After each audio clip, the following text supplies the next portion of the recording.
اچھا آپ نور ہونے کا بھی حضور کا انکار صلی کرتے اللہ ہیں. علیہ وسلم. حضور کو اللہ تبارک تعالیٰ نے فرمایا کہ تمہارے پاس آ گئی کتاب اور نور، تو اس لحاظ سے مجھے بتائیے گا کہ کیا آپ بالکل نور کا انکار کرتے ہیں؟ یار مجھے یہ بتائے، ہر وہ گالی جو اہل حدیث کو آپ لوگ دیتے ہیں وہ میرے کھاتے میں کیوں ڈالتے ہیں؟ میں نے رفع الیدین شروع کر کے آپ کے اوپر اتنا بڑا ظلم ڈھا دیا ہے کہ وہابیوں کے عقیدے آپ میری طرف منسوخ کرتے ہیں. بھائی وہابی یزیدی ہیں، میں تو یزید کے والد کا بھی دفاع نہیں کرتا اس حوالے سے جو انہوں نے امت کے اوپر یہ تحفہ مسلط کیا. باقی صحابی ہونے کی وجہ سے ہم رضی اللہ عنہ کو کہتے ہیں. تو میرا کیا لینا دینا وہابیوں کے ساتھ؟ وہ تو ناسبیت کی طرف مائل ہے. یہاں پہ بھی میں نے کب کہا کہ نبی الاسلام نور نہیں ہے؟ نبی الاسلام نور ہے، واضح ہے قرآن میں، انا ارسلناک شاہدا ومبشرا ونذیرا وداعیا الی اللہ باذنہ وسراجا منیرا. نبی الاسلام وہ سورج ہے جو باقیوں کو چمکا دیتا ہے.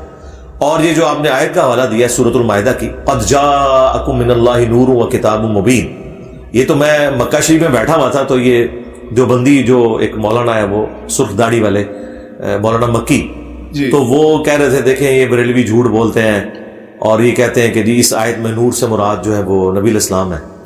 تو اب ظاہر ہے کہ میں تو اس وقت ان کے ساتھ انٹریکشن نہیں کر سکتا تھا، تو میں صرف ان کو دیکھ کے ہنس رہا تھا کہ ان بیچاروں کا علمی لیول یہ ہے کہ انہیں یہ پتہ ہی نہیں ہے کہ اہل سنت کے جو پہلے مفسر ہیں ابن جریر طبری، جن سے حافظ ابن کثیر نے آلموسٹ چھاپا مارا ہے تفسیر ابن کثیر میں، ان کی ہے تفسیر طبری جسے تفسیر ابن جریر بھی کہتے ہیں. انہوں نے اس آیت کے کانٹیکسٹ میں لکھا ہے کہ یہاں نور سے مراد نبی الاسلام کی مبارک ذات ہے اور اللہ کی کتاب ساتھ آئی، اور نور سے مراد انہوں نے کہا نور ہدایت. یہ ذہن میں رکھیے گا، نور ہدایت ایز اے اسپیشی نبی الاسلام انسان ہے.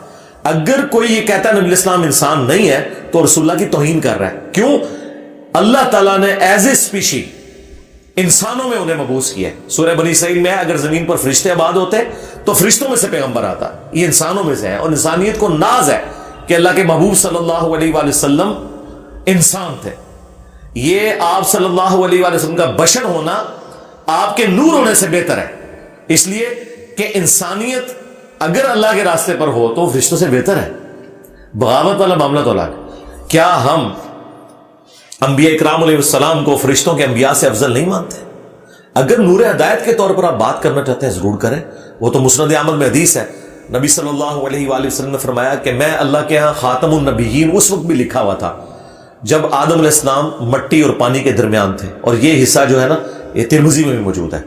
اور پھر آگے نبی اسلام نے فرمایا میں دعائے ابراہیم ہوں، میں عیسیٰ کی بشارت ہوں، میں اپنی ماں کا وہ خواب ہوں جو انہوں نے میری پیدائش کے وقت دیکھا کہ ان کے لیے شام کے محلات بھی روشن ہو گئے. یعنی نبی الاسلام کی والدہ سیدہ آمنہ سلام اللہ علیہا اور رضی اللہ تعالیٰ عنہا کو یہ دکھا دیا گیا تھا کہ آپ سے جو بیٹا پیدا ہوگا بالآخر اس کی حکومت دنیا کی سب سے بڑی سپر پاور رومن امپائر کو بھی سپر سیڈ کر دیے گی.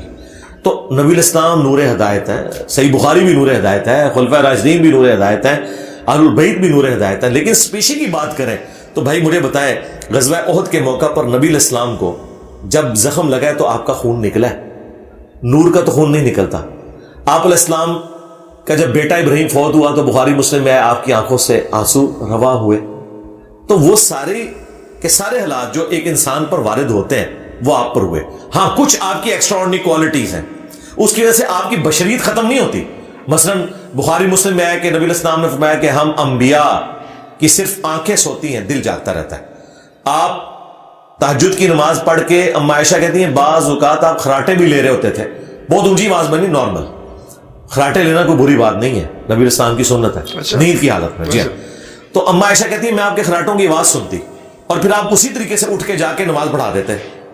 تو میں نے پوچھا تو نبی الاسلام نے فرمایا کہ ہم انبیاء کے دل جاگتے رہتے ہیں، یعنی انبیاء نیند میں بھی غافل نہیں ہوتے.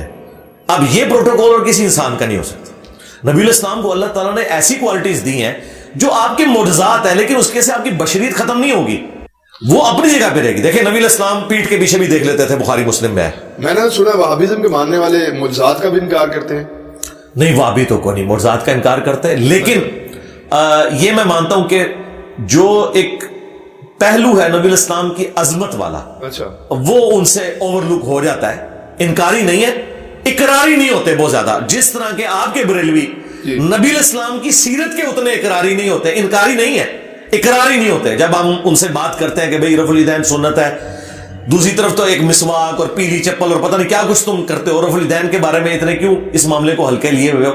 تو دونوں طرف غلو ہوا ہے. لیکن ہم تو جو بھی کتابوں میں رپورٹ ہو گیا ہم منوان اسی طریقے سے بیان کرتے ہیں. ہم نے ڈنکے کی چوٹ پہ نبی اسلام کے سارے معجزات بیان کیے ہیں, ہمیں کوئی آر نہیں ہے.